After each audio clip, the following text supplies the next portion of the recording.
नमस्कार. स्वागत आहे आपले फूड फॉर्च्यून मराठीमध्ये. आणि आज आपण बनवणार आहोत गरमागरम साबुदाणा वडा विथ दही चटणी.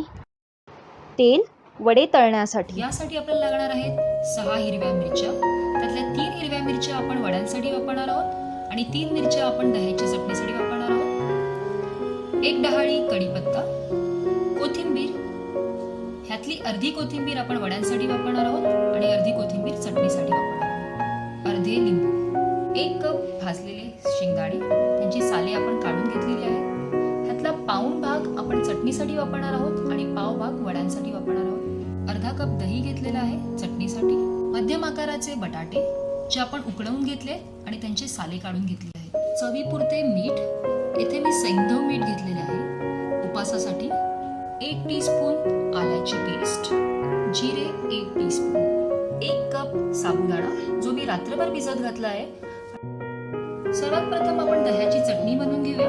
ह्यासाठी मिक्सरच्या भांड्यामध्ये कोथिंबीर, 3 हिरव्या मिरच्या तोडून घालते मी,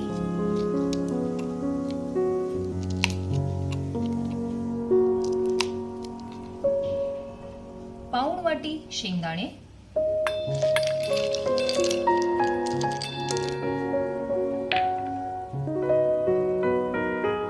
थोडेसे जिरे,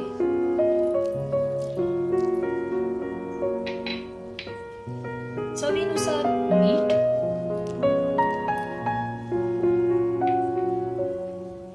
साखर,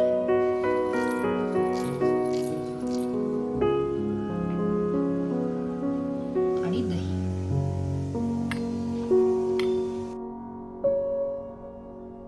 आता कुटून घेऊयात. थोडे थोडे शेंगदाणेही घालूया.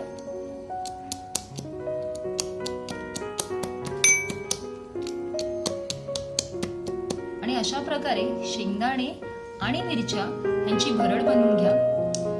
ही भरड अगदीच बारीक ठेवू नका. दाताखाली एखादा शेंगदाणा किंवा मिरचीचा तुकडा आल्यास चविष्ट लागेल. भिजवलेल्या साबुदाण्यात आपण वाटलेली शेंगदाणे आणि मिरच्यांची भरड टाकून घेऊया. कढीपत्ता टाकूया. चिरलेली कोथिंबीर, जिरे, आल्याची पेस्ट, तसेच बटाटे किसून घेऊया.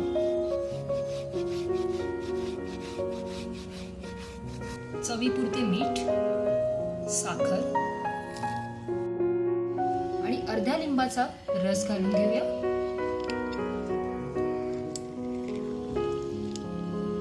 हे मिश्रण नीट मिक्स करून घेऊया आणि चांगलं मळून घेऊया.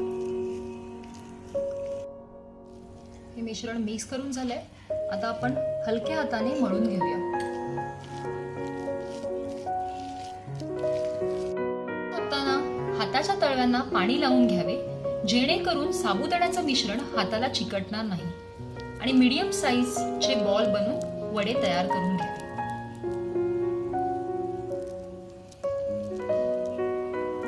अशाच प्रकारे उरलेले वडे सुद्धा आपण बनवून घेऊया. प्रकारे हे वडे मी मीडियम आचेवर तळून घेणार आहे.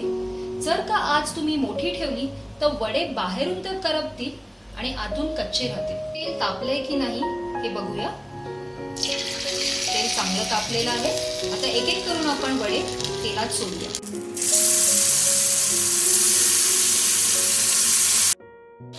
हे वडे मी शॅलो फ्राय करते. तुमच्या इच्छेनुसार तुम्ही डीप फ्राय सुद्धा करू शकता. तुमचा साबुदाणा चांगला भिजला असेल तर वडे हे तळाशी चिकटणार नाही. ते तुम्ही पाहू शकता. इथे वडा अजिबातही चिकटलेला नाही. ह्याचा अर्थ तुमचा साबुदाणा खूप चांगला भिजला आहे. छान सोनेरी रंग येत आहे आपल्या वड्यांना. वडे तळून तयार झाले आहेत. आपण हे टिश्यू पेपरवर काढून घेऊया. हे वडे आतून बरोबर शिजले आहेत की नाही हे पाहूया आपण. तुम्ही आवाज पण ऐकू शकता. आतून किती क्रिस्पी आहेत हे.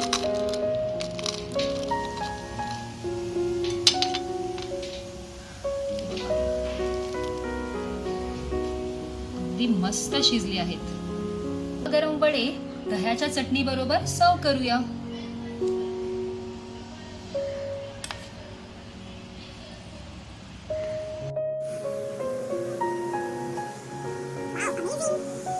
वाट कसली बघताय?